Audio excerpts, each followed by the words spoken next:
The motion of a swing hanging from a tree next to a lake can be modeled by a sinusoid. That's just a fancy word for a sine or cosine function. The tree is 10 feet from the water, which I've sketched below, and the swing can extend 20 feet from the tree in each direction. If it takes 2 seconds to swing from one side to the other side, and at t equals 0, the swing is furthest from the lake, let's start by writing an equation that models the position of the swing as a function of time. So, using my visual here to the right, I'm going to start sketching what's going on. So, this is going to be our position in feet, and this axis is time in seconds.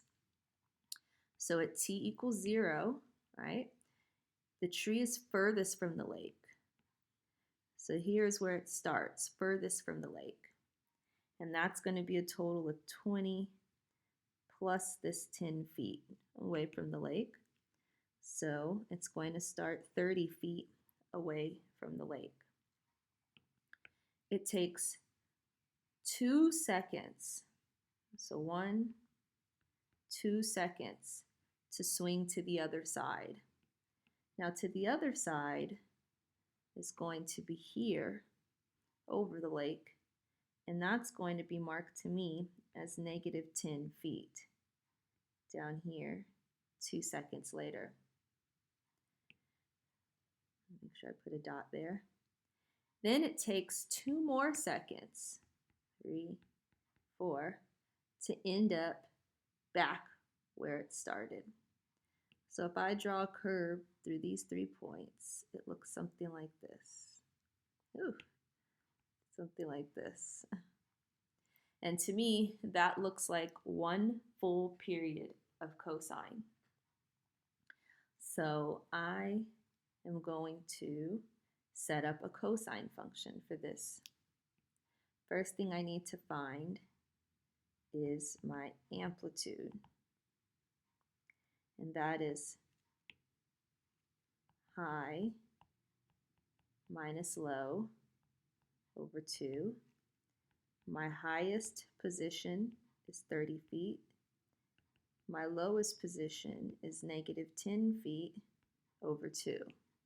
And let's make a note of that here so we're not confused.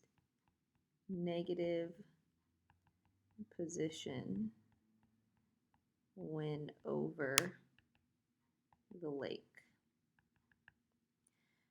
So back to the amplitude, that's going to be 40 over 2, which is 20. So that's A in my function. Now I need to find my vertical shift. That's high plus low divided by 2. 30 plus negative 10 over 2. 20 over 2, which is 10. So that's going to be my D. And so let's say this is 10, 20, right? So 10 is right here in the middle of my cosine curve, and I can see I go up 20 and down 20 from that, so that works perfectly. Now I need to look at my period. 1 full cosine curve is 4 seconds. So 4 equals 2 pi over b, which means that b equals 2 pi over 4, or pi over 2. So now I need to think about shifting left or right. Well, we start at t equals 0, so c equals 0. And we can see that we start up, so there is no reflection. Now we have everything we need to set up our cosine function.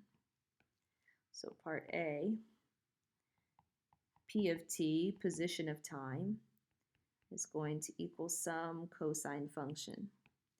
My amplitude is a positive 20, no reflection. Our b value is pi over 2. We're not moving left or right, so t minus 0. And our vertical shift is up 10. So that would be our function. Now, part B is asking us to predict the swing's distance from the lake at t equals 20 seconds. So for part B, I'm going to use my calculator. I'm going to store p of x in my calculator. So remember, if you press this command, that is going to store in your calculator. So it's going to be 20 cosine of pi over 2x plus 10. I just think it's easier to stay in x when I'm in my calculator. You could also use t.